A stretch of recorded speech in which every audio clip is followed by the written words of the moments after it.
I Survived the Nazi Invasion 1944. Written by Lord Tarshis.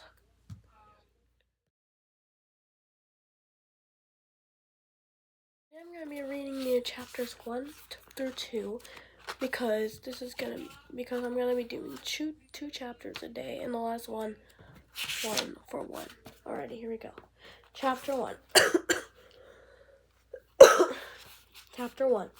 August 10th, 1944. Lodz Forest, Eastern Poland.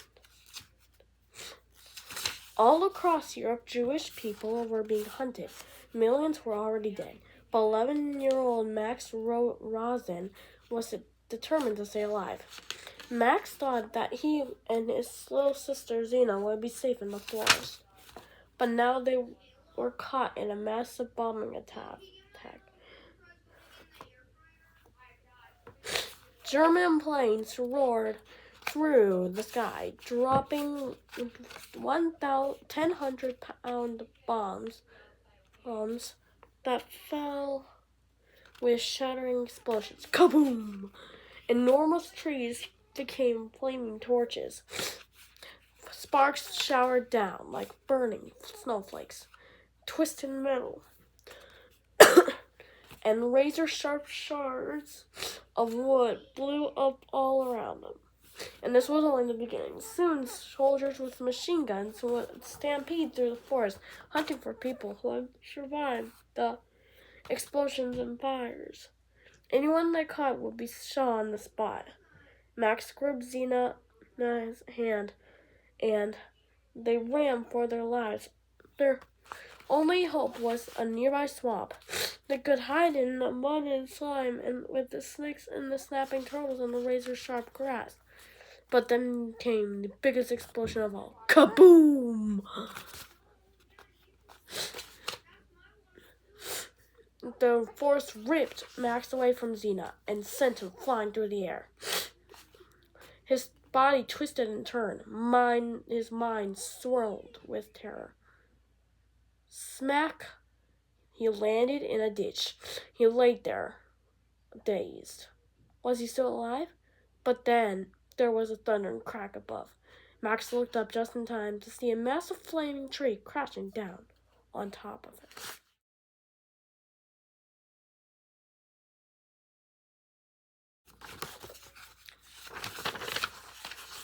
Right there. Chapter 2. 3 days. He's earlier. 3 days earlier. The Jewish ghetto, East Estes, Poland. Max and his 9-year-old sister Zina walked along the dark and dirty street, ignoring the rat that scattered by. They hadn't eaten since last night's watery potato soup, and they were hoping to find money for supper. They had no money and nothing left to trade, but they weren't ready to give up.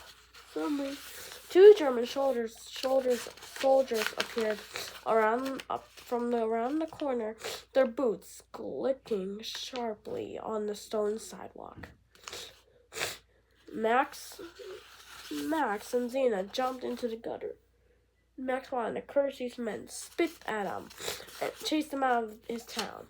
But he stood quietly, eyes down, clenching his fists as he waited for the soldiers to pass.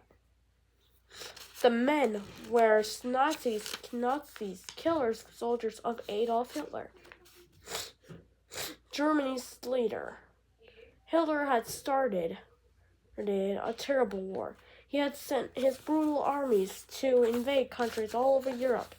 A year ago, Nazi soldiers marched into Estes, the Polish town where Max's family had lived for hundreds of years. The Nazis came with their tanks, their machine guns, and their hatred of Jewish people like Max and Zina. Hitler told hideous lies, blaming Jews for every problem in the world. In Estes, Nazi soldiers destroyed Jewish-owned businesses. including Papa's electrical repair shop.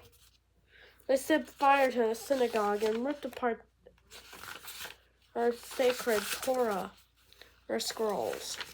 They attacked Jewish people on the streets, including Dr. Latham, who had taken such good care of Mom before she died. What had Dr. Latham done to deserve a beating? He had dared to look at the soldiers as he walked by them. 2 months after the invasion, the Nazis forced all Jews to leave their home. They all had to move to a ghetto, this bleak neighborhood of crumbling buildings on the edge of town.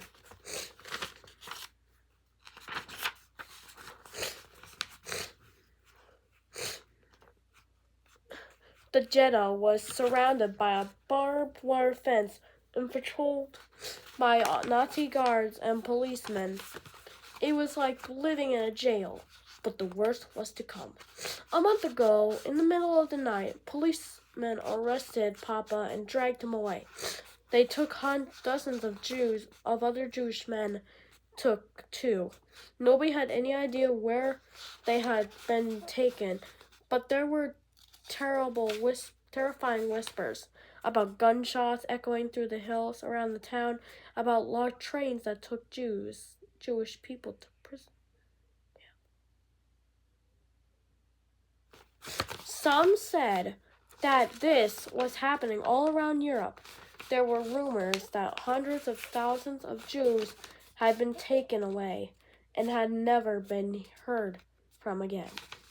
Max didn't know what to believe. All he knew was that each day life seemed to get worse.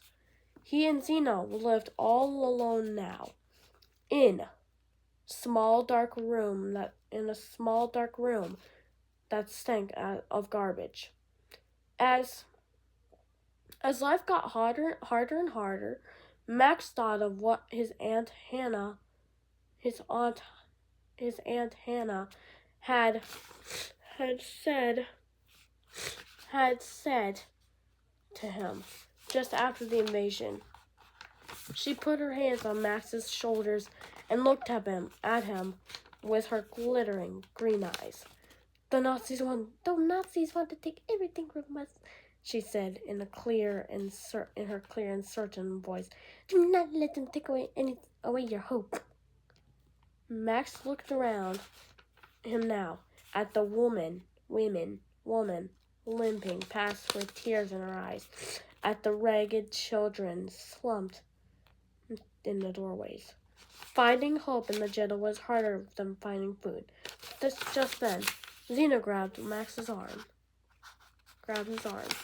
Max, look, she said, pointing at a little bird perched on the barbed wire fence at the end of the alley. It's a robin, Zena said. Don't you know that robins are lucky birds? Max arched an eyebrow at his sister. After all that happened to them, did she really believe there was such a thing as a lucky bird? But then he glimpsed something else. Just behind the bird, a raspberry bush covered with bright red berries. Max stared, imagining the sweet fruit bursting in his mouth. Zena saw them too. He and Zena rushed to the fence and dropped to their knees. They carefully stuck their arms between the wires, avoiding the razor-sharp barbs.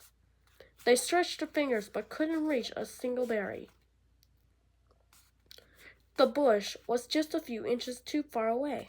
Max looked around. He could see no guards watching this area, and there was just enough space under the fence for Max to squeeze through. It was dangerous. Anyone caught trying to leave the ghetto was arrested, or worse. But Max wasn't trying to escape. He would be outside the fence for just a minute or so. I'll be quick, he said to Xena. No, she said. Her blue eyes seemed to grab hold of him. With her blonde curls and round cheeks, people always said Xena looked like a doll. Sure, a doll made of steel. She was almost 2 years younger than Max. But she trusted her more than anyone else in the world. I'll get some for us to eat now, he said, but I'll get extra so we can trade for some more potatoes. Xena thought for a moment, licking her lips as she eyed the berries. She gave Max a grudging nod. Before she could change her mind, Max was on his stomach, slithering under the fence. He picked a handful of berries, tossing one to Xena. She caught it and popped it into her mouth, breaking out into the biggest smile he'd ever seen in weeks. But then her face crumbled. The robin flew away. Max turned just in time to see a Nazi soldier looming over him. Without a word, the man swung his rifle and smacked Max in the side of the head. So I hope you enjoyed today's video. If you liked it, please remember to subscribe. Hit the bell button to subscribe. And I'll see you guys next time for more Icy Guys in Nazi Invasion 1944.